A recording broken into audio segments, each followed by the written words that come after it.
ages of the past, the more cunning and crafty were not slow to offer the answer to these questions for a price. Come into my tent, embrace my faith, accept my dogmas, and I will give you a ticket that will admit you straight into heaven when you die, says the religious leader.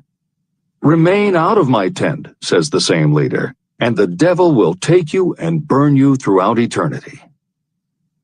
The thought of eternal punishment destroys interest in life and makes happiness impossible. While the religious leader may not actually be able to provide safe conduct into heaven or send you to hell, the possibility of the latter seems terrible. The very thought of it takes hold of the imagination in such a realistic way that it paralyzes reason and sets up the fear of death.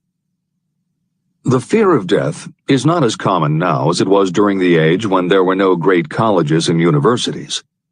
People of science have turned the spotlight of truth upon the world, and this truth is rapidly freeing men and women from this terrible fear of death. The young men and women who attend the colleges and universities are not easily impressed by fire and brimstone. Through knowledge, the fears of the dark ages that grip the mind have been dispelled. The entire world is made up of only four things: time, space, energy, and matter. In elementary physics, we learn that neither matter nor energy can be created or destroyed.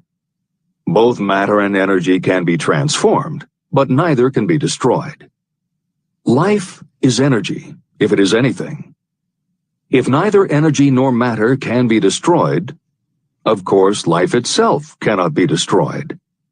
Life, like other forms of energy, may be passed through various processes of transition or change, but it cannot be destroyed. Death is mere transition. And if death is not mere change or transition, then nothing comes after death except a long, eternal, peaceful sleep. And sleep is nothing to be feared. If you can accept the logic of this, you may forever wipe out your fear of death. Symptoms of the fear of death. The general symptoms of this fear are: 1. The habit of thinking about dying instead of making the most of life. This is generally due to lack of purpose or lack of a suitable occupation. This fear is more prevalent among the aged, but sometimes the more youthful are victims of it. The greatest of all remedies for the fear of death is a burning desire for achievement, backed by useful service to others. A busy person seldom has time to think about dying.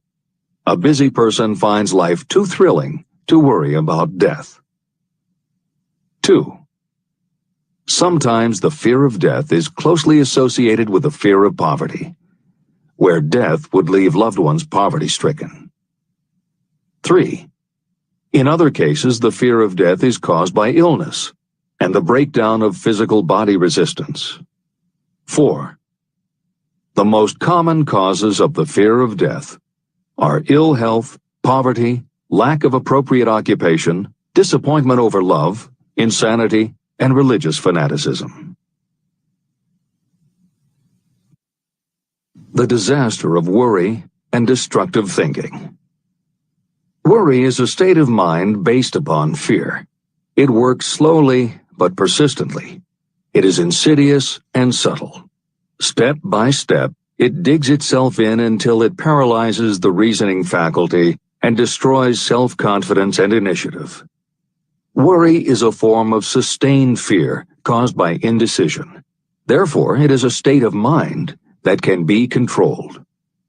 An unsettled mind is helpless. Indecision makes an unsettled mind.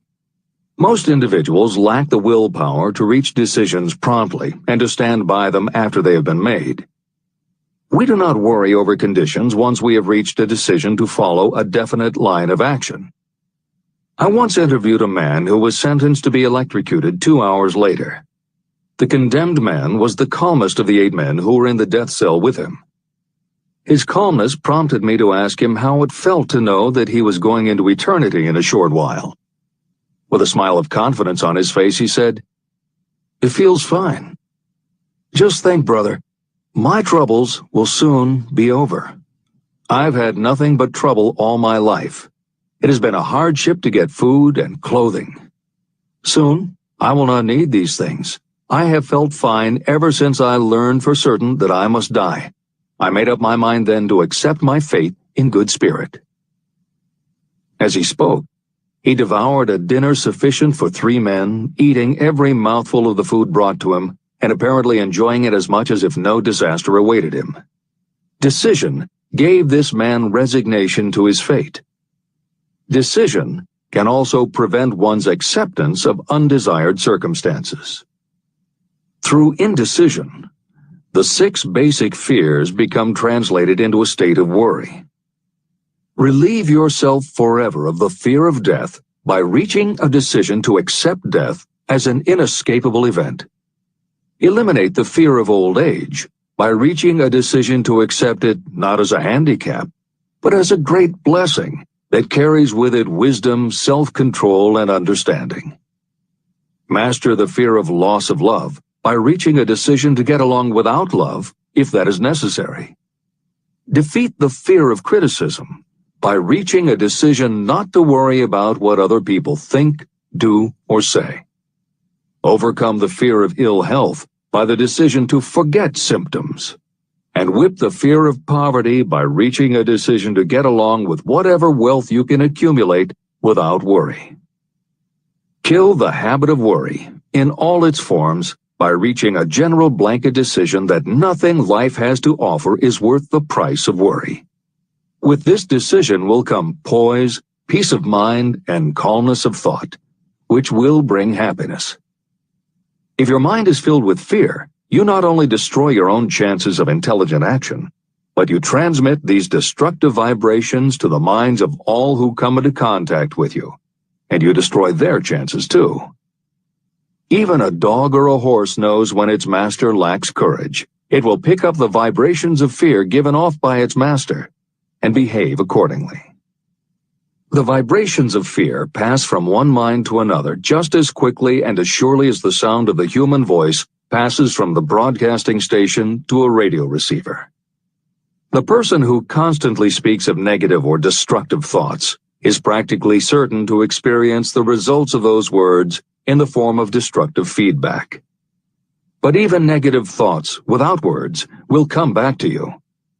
The release of destructive thought impulses alone also produces feedback in more ways than one. First, and perhaps most important to be remembered, the person who releases thoughts of a destructive nature must suffer damage through the breaking down of creative imagination. Secondly, the presence in the mind of any destructive emotion develops a negative personality, which repels people and often converts them into antagonists. The third source of damage is that negative thoughts not only affect others, but they also embed themselves in the subconscious mind of the person releasing them and there become a part of that person's character. Your business in life is to achieve success. To be successful, you must find peace of mind, acquire the material needs of life, and above all, attain happiness. All of these indications of success begin in the form of thought impulses. You control your own mind. You have the power to feed it whatever thought impulses you choose. With this goes the responsibility of using your mind constructively. You are the master of your own earthly destiny, just as surely as you have the power to control your own thoughts. You may influence, direct, and eventually control your own environment, making your life what you want it to be. Or you may neglect to make your life what you want, and you will be adrift on the seas of circumstance, where you will be tossed like a wood chip on the waves of the ocean. The Devil's Workshop.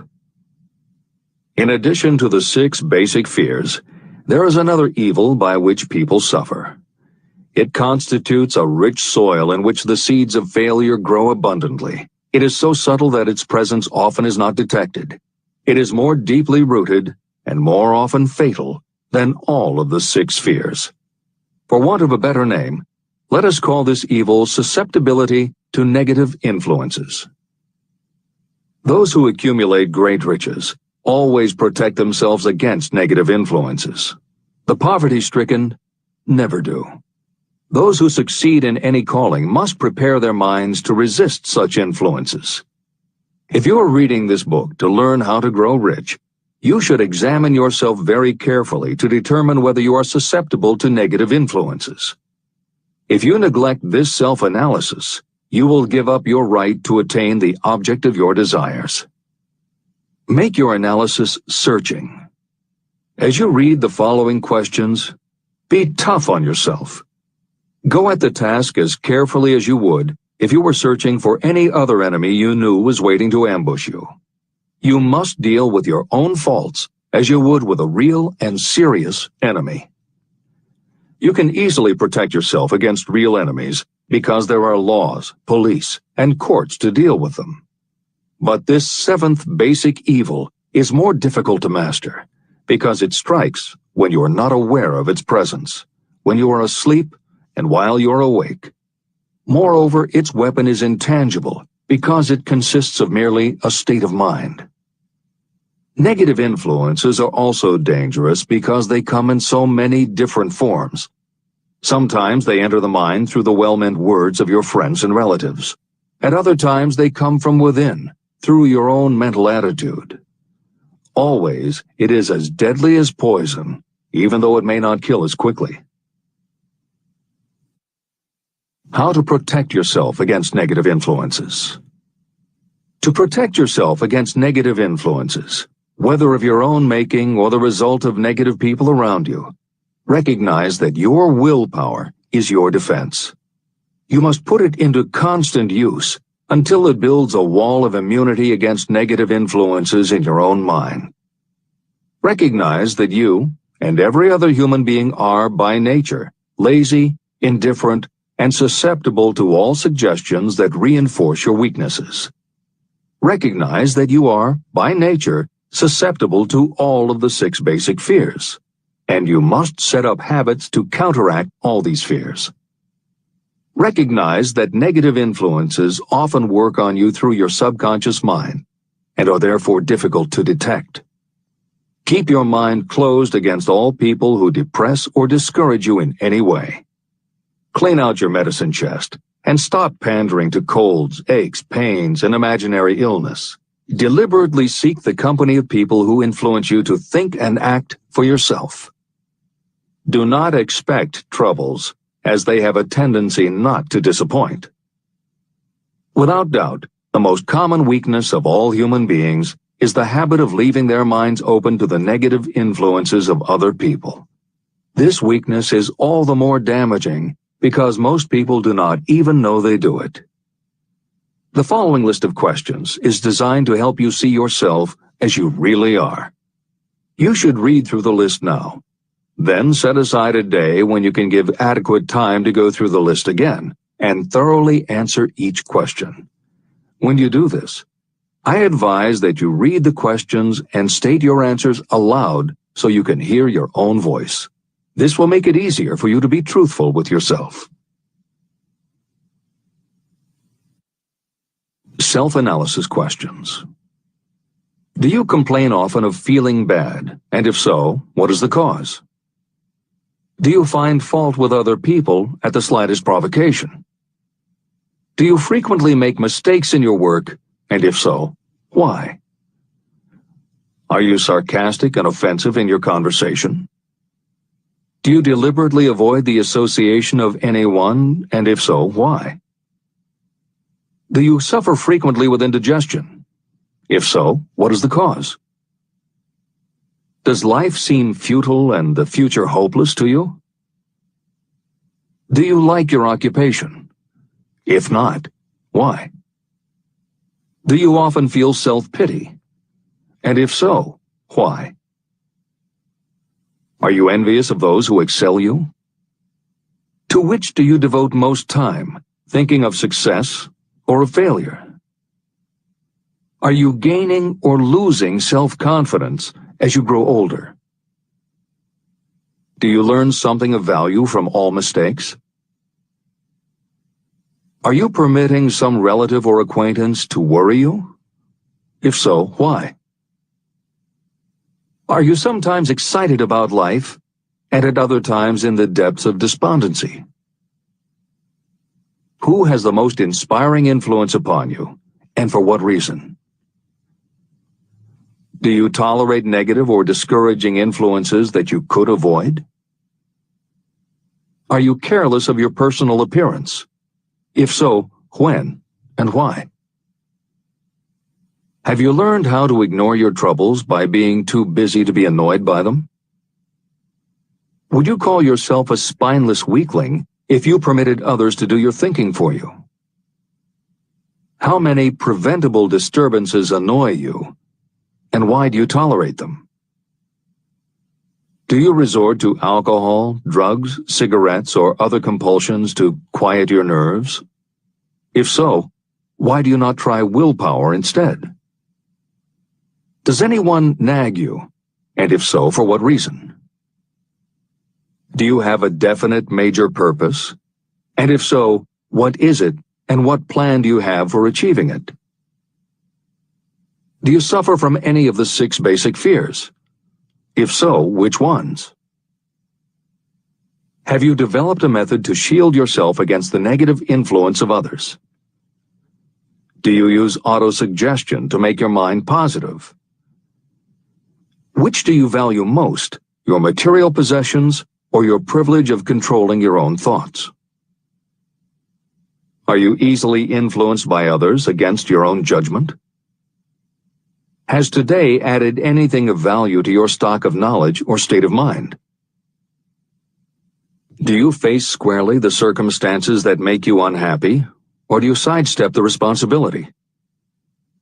Do you analyze all mistakes and failures and try to profit by them, or do you take the attitude that this is not your duty?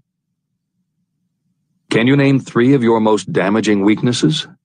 What are you doing to correct them? Do you encourage other people to bring their worries to you for sympathy? Do you choose from your daily experiences lessons or influences that aid in your personal advancement? Does your presence have a negative influence on other people as a rule? What habits of other people annoy you most? Do you form your own opinions, or do you permit yourself to be influenced by other people? Have you learned how to create a mental state of mind with which you can shield yourself against all discouraging influences? Does your occupation inspire you with faith and hope? Are you conscious of possessing spiritual forces of sufficient power to enable you to keep your mind free from all forms of fear? Does your religion help to keep your mind positive? Do you feel it your duty to share other people's worries? If so, why? If you believe that birds of a feather flock together, what have you learned about yourself by studying the friends whom you attract? What connection, if any, do you see between the people with whom you associate most closely and any unhappiness you may experience? Could it be possible that some person whom you consider to be a friend is, in reality, your worst enemy because of his or her negative influence on your mind? By what rules do you judge who is helpful and who is damaging to you? Are your intimate associates mentally superior or inferior to you? How much time out of every 24 hours do you devote to your occupation, sleep, play and relaxation, acquiring useful knowledge, plain wasted time? Who among your acquaintances encourages you most, cautions you most, discourages you most? What is your greatest worry? Why do you tolerate it? When others offer you free, unsolicited advice, do you accept it without question, or do you analyze their motive? What, above all else, do you most desire? Do you intend to acquire it? Are you willing to subordinate all other desires for this one? How much time daily do you devote to acquiring it? Do you change your mind often? If so, why? Do you usually finish everything you begin? Are you easily impressed by other people's business or professional titles, college degrees, or wealth? Are you easily influenced by what other people think or say about you? Do you cater to people because of their social or financial status? Whom do you believe to be the greatest person living? In what respect is this person superior to yourself? How much time have you devoted to studying and answering these questions? At least one day is necessary for the analysis and the answering of the entire list. If you have answered all these questions truthfully, you know more about yourself than the majority of people. Study the questions carefully. Come back to them once each week for several months, and be astounded at the amount of additional knowledge of great value to yourself you will have gained by the simple method of answering the questions truthfully. If you are not certain about the answers to some of the questions, seek the counsel of those who know you well, especially those who have no motive in flattering you, and see yourself through their eyes. The experience will be astonishing. The one thing over which you have absolute control. You have absolute control over only one thing, and that is your thoughts. This is the most significant and inspiring of all facts known to humans. It reflects our divine nature. This ability to control your thoughts is the sole means by which you may control your own destiny. If you fail to control your own mind, you may be sure you will control nothing else. Your mind is your spiritual estate. Protect and use it with the care to which divine royalty is entitled.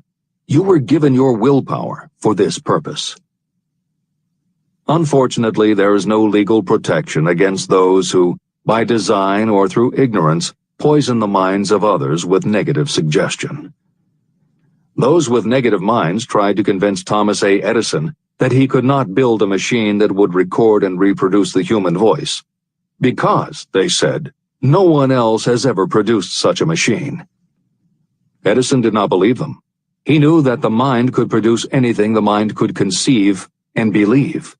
That knowledge was the thing that lifted the great Edison above the common herd. Men with negative minds told F.W. Woolworth he would go broke trying to run a store on 5 and 10 cent sales. He did not believe them. He knew that he could do anything within reason if he backed his plans with faith. Exercising his right to keep the negative suggestions of others out of his mind, he piled up a fortune of more than $100 million. Doubting Thomases scoffed scornfully when Henry Ford tried out his first crudely built automobile on the streets of Detroit. Some said the thing would never become practical. Others said no one would pay money for such a contraption. Ford said, "I'll belt the earth with dependable motor cars." And he did. For the benefit of those seeking vast riches, let it be remembered that practically the sole difference between Henry Ford and a majority of workers is this: Ford had a mind, and he controlled it. The others have minds that they do not try to control. Mind control is the result of self-discipline and habit. You either control your mind, or it controls you. There is no halfway compromise. The most practical method for controlling your mind is the habit of keeping it busy with a definite purpose, backed by a definite plan. Study the records of those who achieve noteworthy success, and you will see that they have control over their own minds, and that they exercise that control and direct it toward the attainment of definite objectives. Without this control, success is not possible. 55 Famous Alibis by Old Man If. People who do not succeed have one distinguishing trait in common. They know all the reasons for failure and have what they believe to be airtight alibis to explain away their own lack of achievement. Some of these alibis are clever, and a few of them are justifiable by the facts, but alibis cannot be used for money. The world wants to know only one thing: have you achieved success? A character analyst compiled a list of the most commonly used alibis. As you read the list, examine yourself carefully and determine how many of these alibis you use. Remember, the philosophy presented in this book makes every one of these alibis obsolete. If I didn't have a wife and family. If I had enough pull. If I had money. If I had a good education. If I could get a job. If I had good health. If I only had time. If times were better. If other people understood me. If conditions around me were only different. If I could live my life over again. If I did not fear what they would say. If I had been given a chance. If I now had a chance. If other people didn't have it in for me. If nothing happens to stop me. If only I were younger. If I only could do what I want. If I had been born rich. If I could meet the right people. If I had the talent that some people have. If I dared to assert myself. If only I had embraced past opportunities. If people didn't get on my nerves. If I didn't have to keep house and look after the children. If I could save some money. If the boss only appreciated me. If I only had somebody to help me. If my family understood me. If I lived in a big city. If I could just get started. If I were only free. If I had the personality of some people.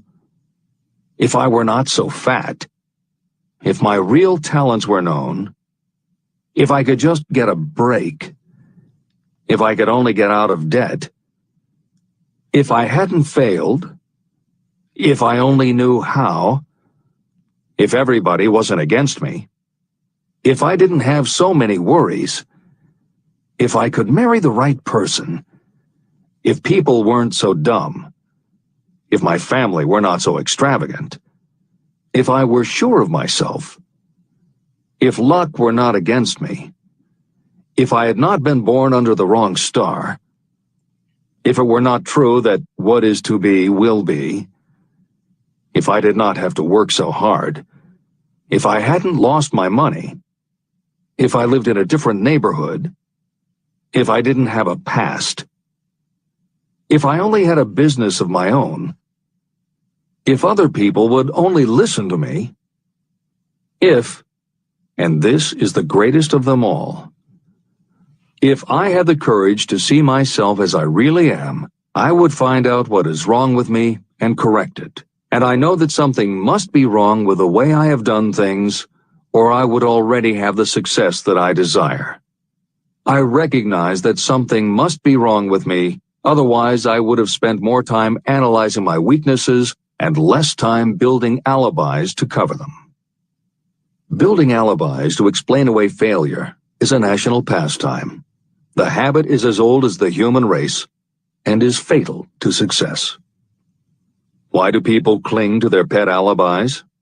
The answer is obvious. They defend their alibis because they create them. Your alibi is the child of your own imagination. It is human nature to defend your own brainchild. Building alibis is a deeply rooted habit. Habits are difficult to break, especially when they provide justification for something we do. Plato had this truth in mind when he said, "The first and best victory is to conquer self. To be conquered by self is, of all things, the most shameful and vile." Another philosopher had the same thought in mind when he said, "It was a great surprise to me when I discovered that most of the ugliness I saw in others was but a reflection of my own nature." Elbert Hubbard, philosopher, author, publisher of the Fra magazine, and founder of the Roy Crofters Community of Artists, said, "It has always been a mystery to me why people spend so much time deliberately fooling themselves by creating alibis to cover their weaknesses. If used differently, this same time would be sufficient to cure the weakness. Then no alibis would be needed. In parting, I would remind you that life is a checkerboard, and the player opposite you is time. If you hesitate before moving, or neglect to move promptly, your men will be wiped off the board by time. You are playing against a partner who will not tolerate indecision. Previously, you may have had a logical excuse for not having forced life to come through with whatever you asked. That alibi is now obsolete, because you are in possession of the master key that unlocks the door to life's riches. The master key is intangible, but it is powerful. It is the privilege of creating, in your own mind, a burning desire for a definite form of riches. There is no penalty for the use of this key, but there is a price you must pay if you do not use it. The price is failure. There is a reward of stupendous proportions if you put the key to use. It is the satisfaction that will come to you when you conquer self and force life to pay whatever is asked.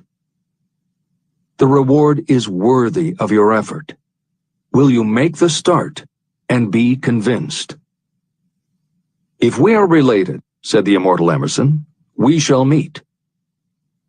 In closing, may I borrow his thought and say, if we are related, we have, through these pages, met. Remember that your real wealth can be measured not by what you have, but by what you are.